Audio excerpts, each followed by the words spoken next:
Hi, this is Randy Finney with the Right Side of the Chart, and today is Monday, July 29th, 2019. It is 10:25 Eastern Time as I'm starting this video.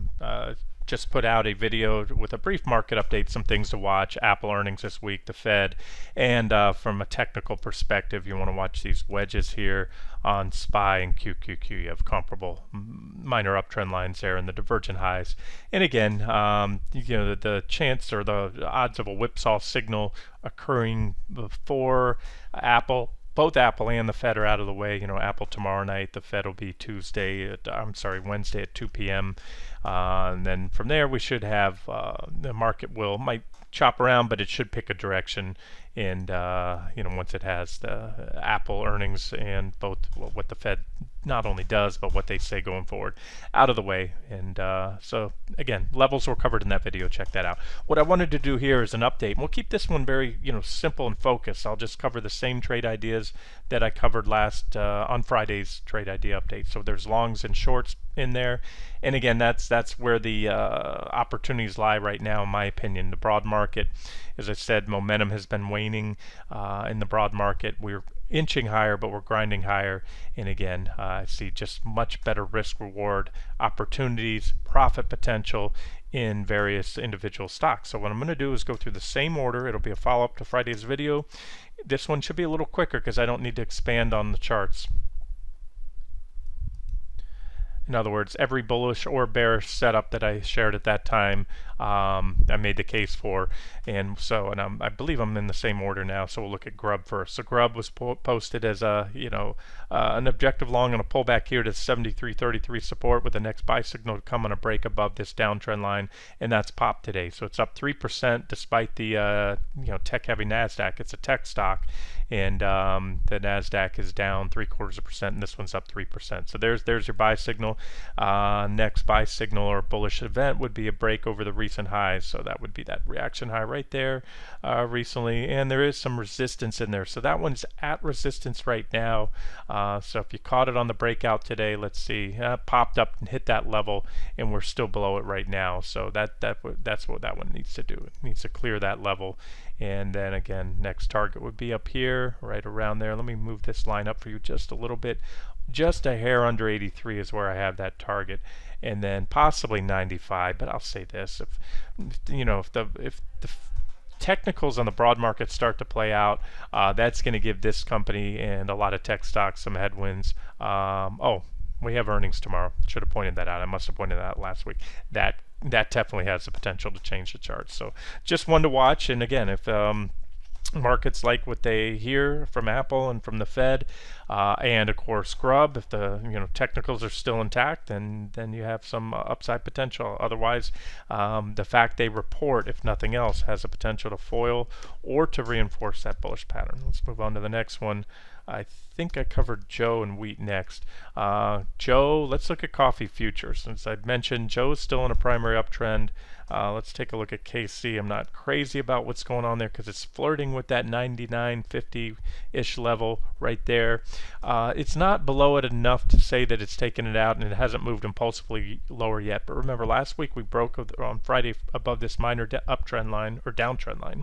So we broke out, and now we're coming in back testing again. In fact, we might come in and back test that trend line at a lower level. But coffee really needs to start showing a little more bullish price action. Needs to reverse here. I wouldn't be adding or scaling into this one. There is support down to that level, but I really, again, to keep the bullish case intact, the fact that coffee is in an uptrend, you want to see a continued series of higher lows. Doing that in reverse, higher lows and higher highs. And so far we have a series of higher lows, but ideally we want to stay above this previous reaction low, and it would just be nice to see us reverse here. And if that happens, in other words, I'd rather add to a KC or Joe position if it starts to move up and above these recent highs, especially impulsively. If it defends this level here, even if it has a brief overshoot. Coffee is very volatile. It tends to overshoot support and resistance levels at times. So again, not a big deal yet, but not what I want to see either. So that's the update on that. And let's look at wheat. Wheat looking a little bit better. You had the divergent low. This is ZW wheat futures 60-minute chart. There's your divergent low right there, just like you had back here and back here, and you can see those led to nice rallies back then. And we've taken out it. I'm not crazy about the downtrend line, but there are enough reactions to put it there, and that's been taken out. Not seeing very impulsive buying yet, but a breakout's a breakout, so let's take it on face value. There's a previous reaction high that we're testing, and so this would be bullish to see wheat or CW wheat futures move up and above there, and I still may add that one on as an official trade. We already had an official trade that was closed out a couple months ago somewhere up here, so I'll look if I continue to see some the charts firm up here, some more bullish developments. So that's CW. And for you wheat traders like the ETNs, let's look at that for you. Again, I use the futures as my cue because that's all wheat is investing in. WEAT is investing into wheat futures. And so if you want to know where this one's going, use the wheat futures, because this one does a good job, but not a perfect job of tracking the futures price. So there it is. Really, daily on the daily chart, I have support down here around that first target, so we're kind of in between. We're on the daily chart at least in no man's land, but I just showed you where it's support on the or just above it on the 60-minute chart of wheat futures. Next up, we did again going off last week's video, LB. Still, kind of in between support and resistance. Support around 24.94, resistance there. So not much more to add to that one. CATO. Let's see. Looks like again, I had a bull flag. What I'm going to do now is remove that bull flag because the price action isn't very impulsive so far coming out of it. So let's just say we're still above the downtrend line. I had a nice thrust up, a nice breakout, and it's pulled back. So your most objective levels to add. If it pulls back here, 13.29 is support. Break above the recent highs would be bullish, and then that would be your next target there. About that, it's a resistance zone about 15.30 up to about 15.45. CATO. CBDS, I believe I highlighted as well. Back testing the wedge. This was related to the MJ trade, which is coming back down and just below that 29.08 support. So it's down today, not too far below it. Oops, yes, darn it, I just deleted that line. Need to put it back there. It was at 28.09, I believe. If I can get that on there, close enough. So let's see here. Okay, I tightened it up. 28.09 is where I had it before, and you could see, there's all the reactions in the past on that one. So ideally it needs to hold it, and if it doesn't, that's what stops are for. So I'm not going to modify. I don't see anything in the chart to modify the trading plan. The divergences are still intact, barely hanging on. RSI PPO is about making equal lows. RSI still has some divergence there, and we need to see reversal. Maybe a little selling climax. That wouldn't hurt to see that, especially if we can reverse with a nice green candle tomorrow. So that's MJ. And next up was VGR. VGR continues to run. This was a tobacco stock, broke out above this nice clean downtrend line, nice bullish, divergent low there. Hit that first target 11.06 on Friday, consolidated a little, but never really pulled back. It just closed there and has powered through, and looks like it wants to make a run up to that next target, 12.56, up another 8% today from building on the gains from Friday. Next up, PYX. PYX still within the wedge, at support there, not solid support, so I could have to add a second line here, call it more of a support zone, because see we have these reaction lows right there. There's a gap, top of a gap, reaction low, some reaction lows there, so more of a support zone from about 12.37 down to about 11.96, and still pending a buy signal with a breakout. Next up was GNC. GNC recently broke out of this downtrend line. It's back testing, had a little false breakout here. Can't say this one is false yet or failed, but again, the volume wasn't super impressive on the breakout, so a little skeptical. Still one to watch right now. There's also a minor uptrend line forming, so if this ideally, and you could take a shot at this one. Again, there's a lot on the calendar this week, so whatever you go into with the Fed meeting and Apple, My preference is to keep it light, but my job is to also, regardless of what I'm doing in my own trading, is to show you the best looking setups, both long and short, bullish, bearish, and then let you decide which ones to pick. But those are, I'll always say, the considerations, or speak my mind on things again like this week with the Fed and Apple, and also the negative technicals in the market.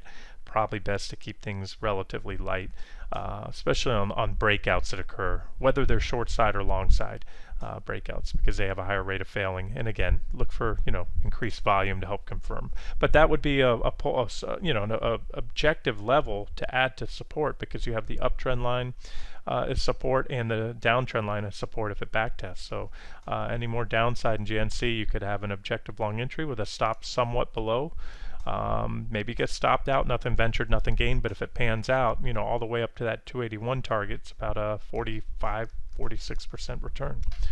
THC. Tenet Healthcare continues to run. My first target's been hit, 22.78. There was the downtrend line last on the breakout on Friday, and next target up here is 25.14. And then possibly if this one can continue to gain traction, it wouldn't hit straight there, but might work its way up here to about the 31.50 level, and that is THC. Next one is MAC. Miramac Pharmaceuticals, the breakout continues. Well, the breakout on Friday pulled back here and continues to move up about another 4.5% gain today on top of Friday's close. So that one still looks good, with not a whole lot up there not a whole lot of resistance, I should say, up until my 744 target. But there is a gap to mention. You can see a gap right there. You can see a reaction high right here. But I really, if I had to give a resistance level, it's going to be right about here, right about where we are. Why? Why did I pick that level? Well, when I look at the chart, I have the bottom of a gap there. That's very, very significant technically. So you have the top of that candle there. Then you had it when we came back to challenge that gap. We stalled for about 3 or 4 days, finally broke out of it, back tested on several different days right there. Drop below it, and again, it's been acting as support and resistance. So that's 650, which I would say, we're a little shy of it now. That would actually be a better first target than 744. 744 being the second target. Next up was DF, Dean Foods. Breakout continues, but it was rejected. My first target / resistance, I said about that 130 level. Tried to pop it this morning, but then the market got sold hard after the open. The sellers came in, and that got taken down with it. So it still needs to clear this with conviction. Again, not a little limp through. You can see what happened. Market started getting faded hard, and this one got taken down with it. So the gap up today failed to take out a 130, but watch it. It's still a level to watch, and you can also draw at this point a minor uptrend line that's forming. So ideally, this one will hold here, power back up, ultimately take out 130, and then I can run all the way up there to about the $2 level if that happens. Otherwise, if you're long this one already, consider a stop somewhat below here. This one's whippy. You can give it a little bit of room, but not too much. Don't fall in love with any stock, really. OMI. Owens and Minor, still this setup needs to break out above this downtrend line, and then of course these two resistance levels there. But those could also be targets. There's a lot of room when you have a low price stock like that, a lot of profit potential in percentage gains, even if it's only 10-20 cents. ADP was up next. ADP broke down below this rising wedge here, has been back testing, and needs to break below this minor uptrend line. That one, earnings are already out of the way. No, there are earnings coming up in just a couple days, and that'll probably be the catalyst then, July 31st before the market opens. That would be Wednesday, I believe. BYND, I mentioned taking a starter short on this one last week. I'll wait. I won't do anything heavy until earnings are out of the way. This is the trend line that could trigger a much more powerful correction. That says the trend line, since here's the IPO date, the big red candle to the left. So you don't have a lot of charting history because this one only came out earlier this year. publicly traded. But there's the 60-minute chart that I highlighted last week. So there was that big red bearish engulfing. We went on to break down. I said, this trend line here. I also had this trend line here. Both were taken out. That one was taken out with a big red candle.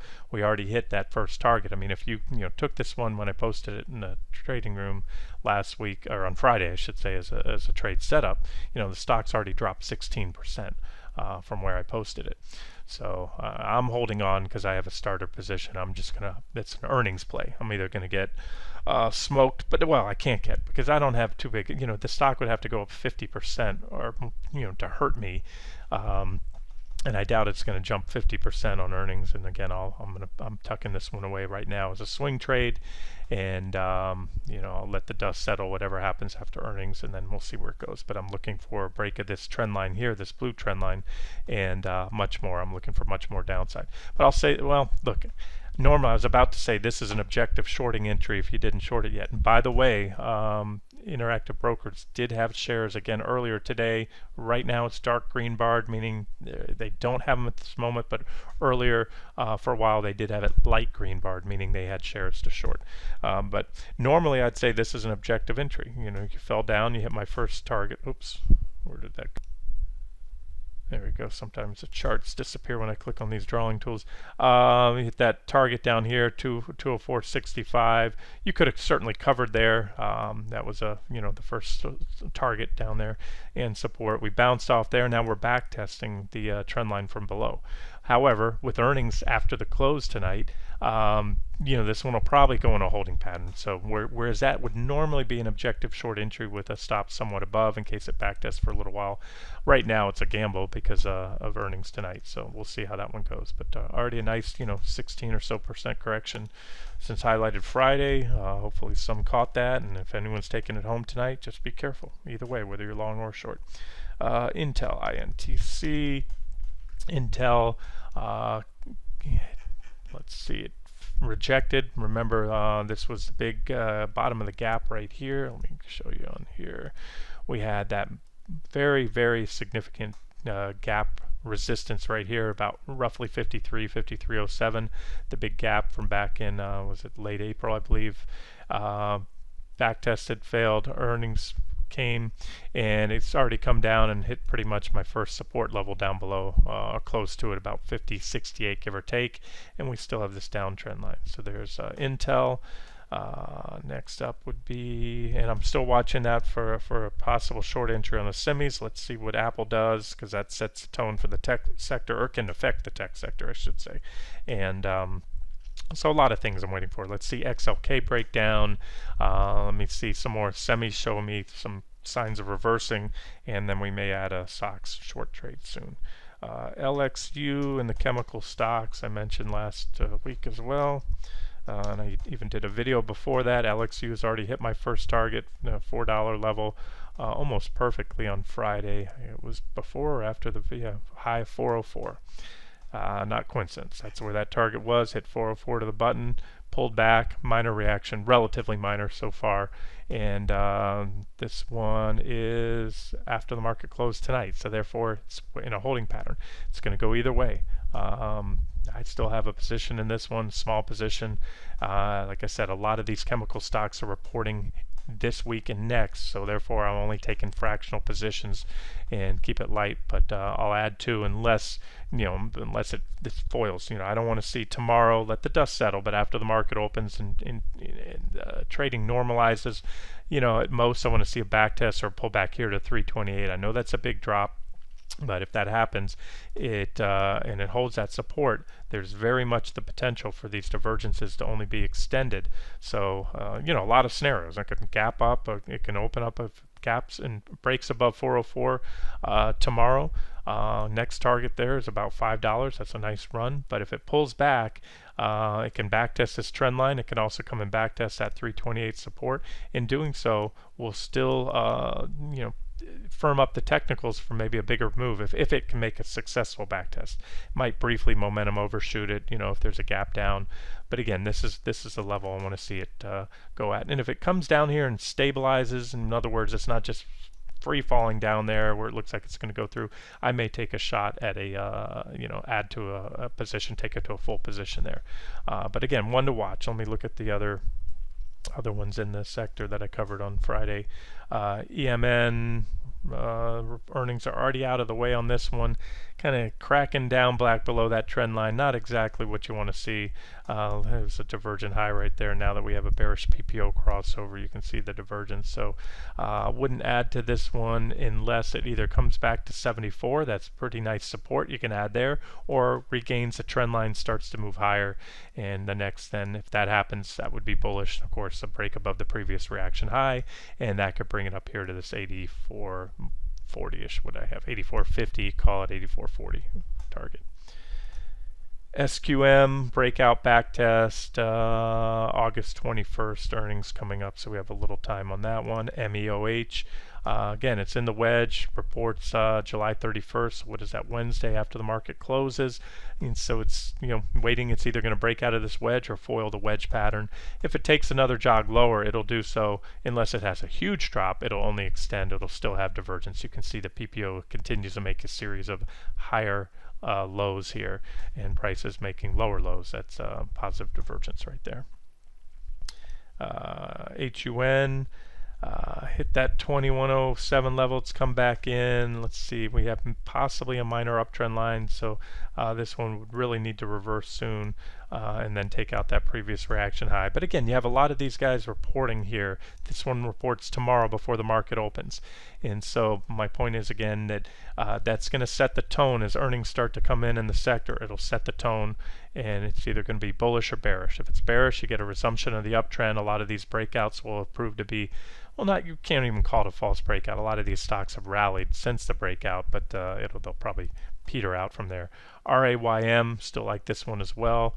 August 1st after the market closes, nice bullish falling wedge, but again, need that catalyst, and the catalyst is either going to be this company's own earnings or maybe some of the other related chemical stocks. I already covered LXU. All right, just a couple more to go. Let's see, we have, let's just look at futures. I think that's where I wrapped it up last time. Okay, let's go to SI. Silver's kind of locked in a trading range. Remember, silver had a nice run up to play a game of catch up to gold. I should probably add another support level right here because it seems to be dancing along now about this level here, about 1636 or so. You can see a lot of reactions along that level, and there's that 16306 level there, support as well. So really, there's not a lot going on in silver right now. Maybe a little trend line here to watch. Yeah, you could look at this as a descending triangle pattern right there. So maybe if silver can pop above here, it could run. Let me give you some minor resistance levels if that happens. Let's see, minor resistance about right there, about 1650 or so. So maybe a pop above the descending triangle pattern or a break down below, and that would be bearish. Remember, we're coming off a big divergent high, but so far, remember, and I'm longer term, intermediate term bullish on silver and gold. So far, it's been a correction more so in time by moving sideways than in price. I always say this: securities can correct in one of two ways: time or price, or any combination thereof. And when you correct in time, that's even more bullish often than in price. So that's silver right now. Like I said, no actionable trade at the moment, but maybe on a break either up or down there if you're a quick trader. Let's go to, let's see, trying to find another one here, gold. Gold, there's that most recent uptrend line broke down. And gold, again, same story. Gold had a big run up, up to this point, and it's just been consolidating. I think what's going on now is it's facing headwinds with the US dollar. The dollar is set up for what I believe to be a big move, a big reversal, but it's been resilient. It's back testing. I don't want to go off topic here. I did a video update on gold and silver and the miners, quite a few lately, covering the dollar chart. So we'll watch that back test on the euro US dollar. What else do we have? That was gold, silver, crude, natural gas, and we'll wrap it up. Natural gas has come down to this previous reaction low, continues to diverge. You can see there's still the divergence, but we still need to take out this downtrend line right here. This is a downtrend line. We were rejected here, here, here, and we continue to move lower. Remember, divergences are not buy signals. They're just merely an indication that a trend reversal is likely. And from the scope of the divergences, we can often gauge just how far that rally may end up going. Not always. There's not a perfect correlation. If you're wondering, okay, so can you measure the divergence? I'm having a hard time with that trend line, but there it is. You can see. So the divergence is in place, but everything's pointing down right now. These momentum indicators, the PPO, the RSI, they're pointing down. Nat gas is falling, needs to reverse, and then if it does, needs to come up here and ultimately break above that trend line. So right now, really not an actionable trade there. CL, crude futures. Here's a minor downtrend line. I shared this, I believe, on Friday. And it did pop, but not with conviction. So we're just above it and kind of locked around this 56.27-ish support level, resistance level. You can see back here it was pretty decent.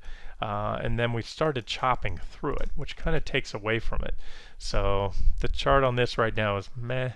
You know, maybe if we break out, impulsively start to move up, there might be a trade there. Otherwise, I think I mentioned on Friday, and if I didn't, I'll say it here, that we come down here, hit that, maybe a slightly undercut, or hit that 54.77 level and then reverse, and that would give us nice bullish divergence and probably give us a better setup, because there's also that, here was that basing pattern, that W bottoming pattern right there, and we broke out. So that's the next decent support, and we've only kissed it once, so kind of favor that scenario. A little more downside in crude, probably not enough worth shorting it, but you know, yeah, it's just like I said, not my kind of chart. It's kind of sloppy price action lately. You might get caught in this sideways trade and just get frustrated for the next few days.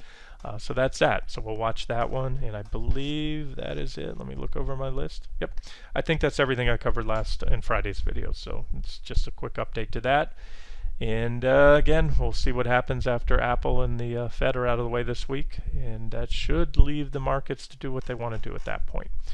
All right, we'll wrap it up here. This has been Randy Finney with Right Side of the Chart. Hope you enjoyed it.